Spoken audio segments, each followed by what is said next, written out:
Hello guys, Sharon Cuneta, aminadong nasaktan sa pagbukod sa kanya ni Casey Concepcion.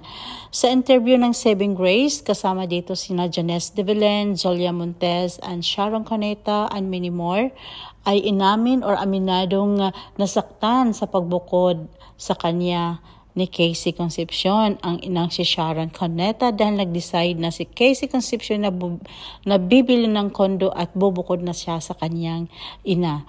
At ito naman ay hindi pinigilan ng megastar.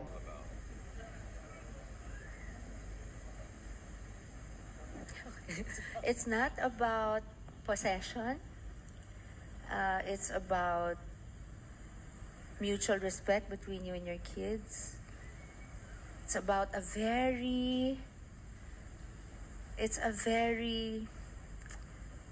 difficult balance between being a friend and an authority figure. So what it isn't is, it's not possession. It's not purely authority over them. It's not expecting them to be like you when they grow up. It's not imposing on them what you think they should do or be. It's not about insisting that they do what you want. Kasi 19, pero di ba ang hirap? So at 25, this generation parang gusto nyo mag-asawa mga 30-something. Yes, I know. You would know. Age.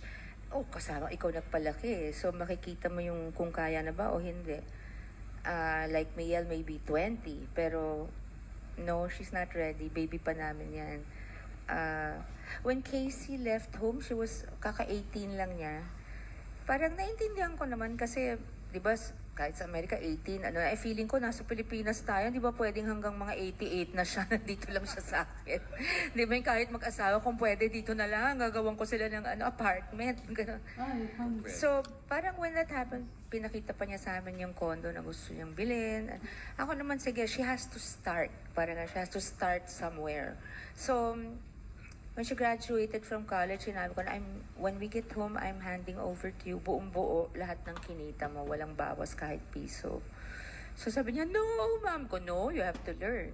So, parang ganon. So, she bought her condo, tapos maya-maya, pag nagtatanong siya sa akin ng kung okay na investment to, okay. Pag hindi, I'm just hoping na yung mga ini-investa niya tama.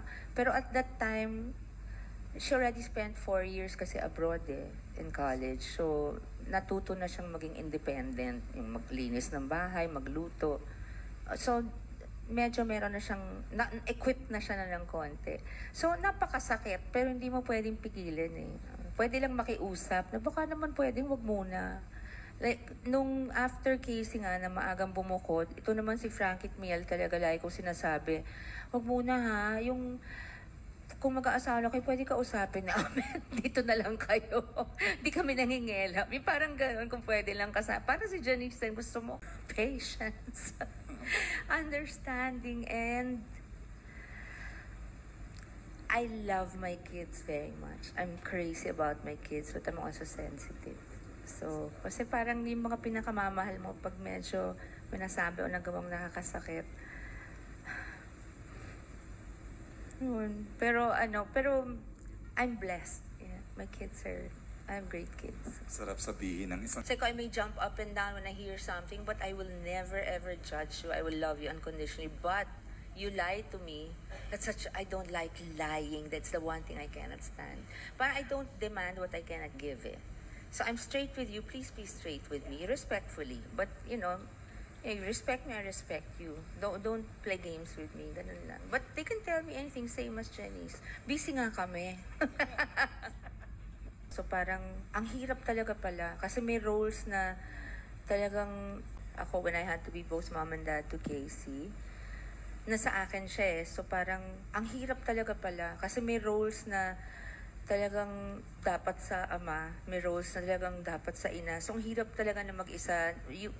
I sympathize with all single parents out there, both moms and dads. It's not easy talaga being both to your child, and it's not always